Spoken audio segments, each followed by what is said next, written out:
आदिकाल से ही भारत में महिलाओं का समाज में प्रमुख स्थान रहा है।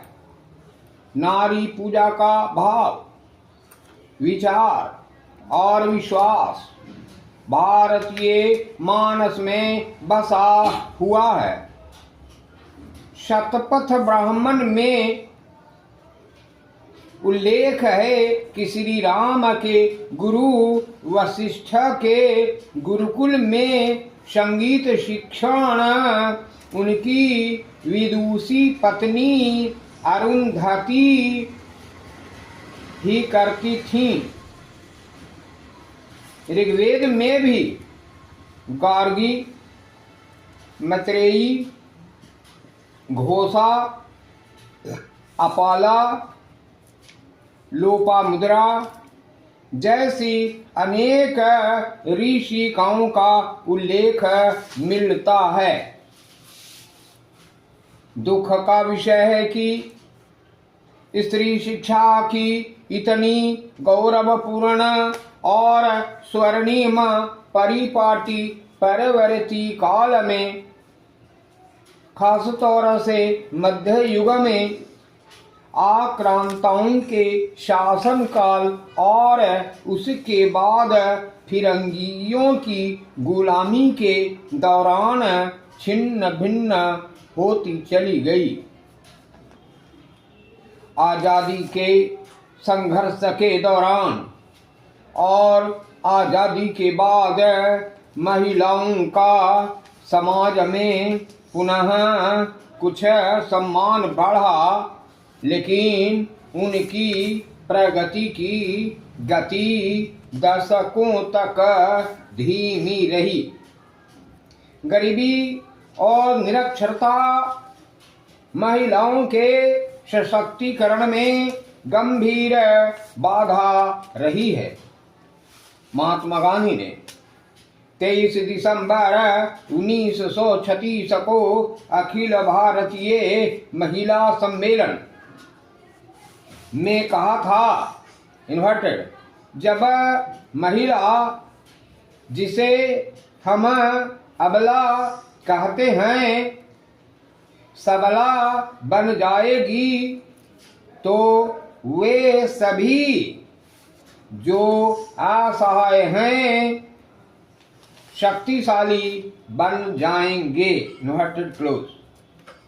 बाबा साहेब भीमराव अंबेडकर ने भी सशक्त भारत के निर्माण में महिलाओं के महत्व को रेखांकित करते हुए लिखा, इन्वर्टेड, सामाजिक न्याय के लिए महिला सशक्तिकरण जरूरी है, तभी समाज में महिला का उत्थान हो सकता है।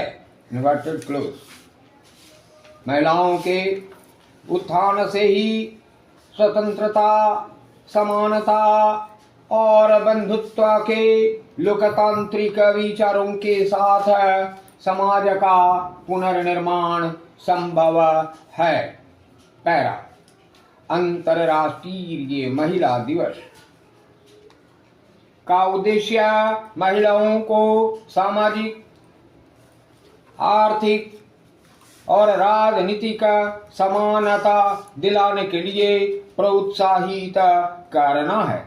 इस बार अंतर्राष्ट्रीय महिला दिवस की थीम का संदेश महिलाओं के सशक्तिकरण के लिए ठोस और तेजी से कदम उठाने की आवश्यकता पर बल देना है। मोदी सरकार इसी दिशा में सक्रिय है। हमारी सरकार ने विभिन्न नीतियों और योजनाओं के माध्यम से महिलाओं के उत्थान और सशक्तिकरण हेतु अनेक ठोस कदम उठाए हैं। ये नीतियां महिलाओं की शिक्षा, स्वास्थ्य, आर्थिक स्वतंत्रता, सुरक्षा और राजनीतिक भागीदारी को बढ़ावा देने के उद्देश्य से बनाई गई हैं। पिछले 10 वर्षों में महिला सशक्तिकरण के लिए शुरू की गई विभिन्न योजनाओं का जमीन पर लाभ दिखना शुरू हो गया है। गरीब परिवारों की महिलाओं को मुफ्त एलपीजी गैस कनेक्शन प्रदान करना हो, स्वास्थ्य और सुविधा में सुधार हेतु उज्ज्वला योजना हो, या बालिकाओं की शिक्षा और भविष्य की वित्तीय सुरक्षा सुनिश्चित करने के लिए सुकन्या समृद्धि योजना हो, महिलाओं बेटियों का हित भारत सरकार की प्राथमिकता है। मातृत्व लाभ अधिनियम में संशोधन कर महिला कर्मियों को मिलने वाले मातृत्व अवकाश की अवधि 12 सप्ताह से बढ़ाकर 26 सप्ताह कर दी गई है।